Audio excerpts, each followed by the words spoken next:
Good morning 9 plus. Our today's topic are 8.8 and 8.9 of page number 238. तो इसमें क्या है, कंपैरिजन दिया गया है between the speed of the sound wave as well as the speed of the light wave. ठीक है, sound wave और लाइट वेव की स्पीड में क्या डिफरेंसेस है वो पढ़ेंगे हमने दोनों पढ़ लिए हुए हैं. स्पीड आपने साउंड तो पढ़ा होगा I think so in 8th class. तो क्या है, sound wave requires a medium for propagation. Sound wave जो होती है उनको एक जगह से दूसरी जगह ट्रेवल करने के लिए, प्रोपेगेट करने के लिए हमेशा एक मीडियम चाहिए होता है. ठीक है, लेकिन लाइट वेव्स को कोई मीडियम नहीं चाहिए होता, वो वैक्यूम में भी ट्रेवल कर लेती हैं. ठीक है, मान लो इस पॉइंट से लेके इस पॉइंट में, ठीक है, अंदर कोई एयर नहीं है, वाटर सॉलिड, कोई मीडियम नहीं है, तो जो लाइट वेव है वो यहाँ से यहाँ तक ट्रैवल कर सकती हैं, लेकिन साउंड वेव नहीं कर सकती, क्योंकि साउंड वेव को हमेशा कोई ना कोई मीडियम, चाहे वो सॉलिड में हो या लिक्विड में या गैस में, लेकिन मीडियम चाहिए होता है. जैसे स्पेस है, स्पेस में लाइट वेव्स ट्रैवल कर जाती हैं. फिर स्पेस बिल्कुल वैक्यूम है ना, कुछ नहीं है, उसमें लाइट वेव ट्रैवल कर जाती हैं, लेकिन वहाँ पे साउंड वेव्स ट्रैवल नहीं करती हैं. उसके बाद है जो स्पीड ऑफ लाइट होती है, दैट इज़ 3 × 10⁸ मीटर पर सेकेंड. इतनी ज़्यादा स्पीड ऑफ लाइट होती है, लेकिन स्पीड ऑफ साउंड कितनी होती है, सिर्फ इतनी, 331. ये देखो 3 के पीछे 8 ज़ीरोज़ हैं, 3 × 10⁸ मीटर पर सेकेंड, ये 331 बस. इसका मतलब कंपैरिजन करो तो साउंड वेव की स्पीड तो बहुत कम है as compare to speed of light wave. ठीक है, नेक्स्ट आ गया कि जो लाइट वेव्स होती हैं that are transverse electromagnetic wave.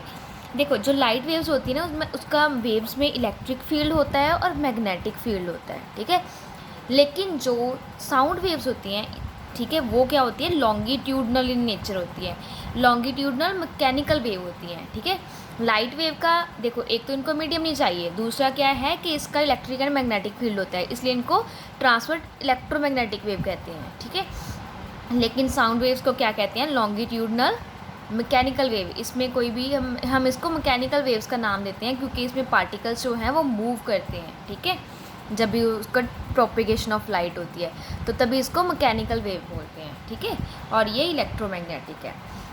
Next आ गया फॉर ट्रांसपेरेंट सॉलिड.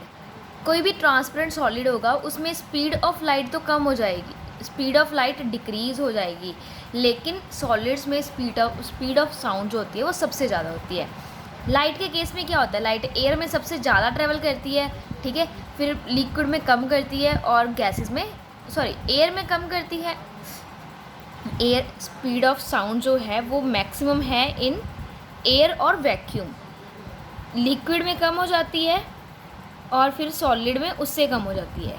लेकिन जब साउंड होती है, साउंड सबसे ज़्यादा क्या होती है, सॉलिड्स में होती है, उसके बाद लिक्विड में, सबसे कम एयर में.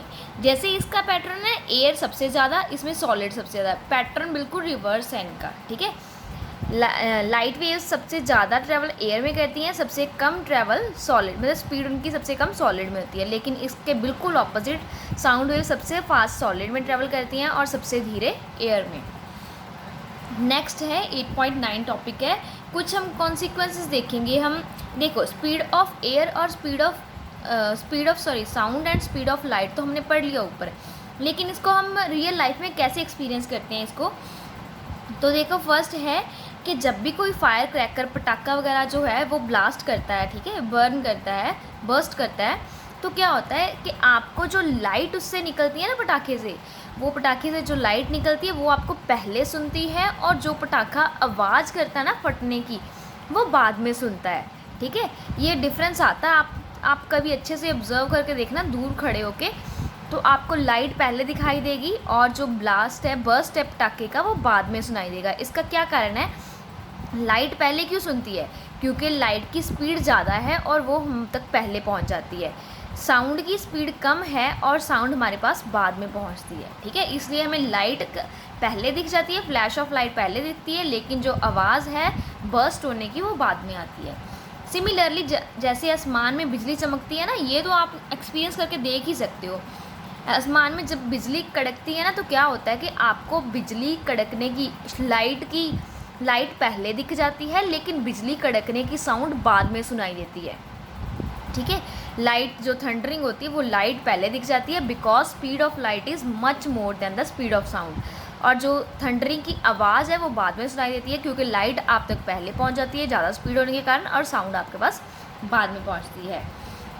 थर्ड आ गया इस द सबटेक्टर्स वॉचिंग द क्रिकेट। देखो जो लोग होते हैं सबटेक्टर्स वो होते हैं जो कुछ देखते हैं, जैसे मैच देखने के लिए ऑडियंस नहीं बैठी होती वो, ठीक है। जब वो मैच देख रही होती है तो जब भी कोई क्रिकेटर बॉल को हिट करता है, बैट्समैन का बैट बॉल को हिट करता है, तो क्या है, हिट करता है जैसे ही दिखाई हमें पहले देता है लेकिन हिट करने की साउंड हमें बाद में सुनाई देती है। वो सही है। दिखाई पहले क्यों दे जाता है भाई, क्योंकि लाइट जो बैट से लेके रिफ्लेक्ट होके जब बॉल से रिफ्लेक्ट होकर हमारे तक आ रही है वो जल्दी पहुंच जाती है, लेकिन स्ट्रोक की जो साउंड है वो हमें बाद में पहुंचती है बिकॉज साउंड की जो स्पीड है that is much lower than the speed of light. तो बस यही टॉपिक है, दोनों बहुत ईजी हैं।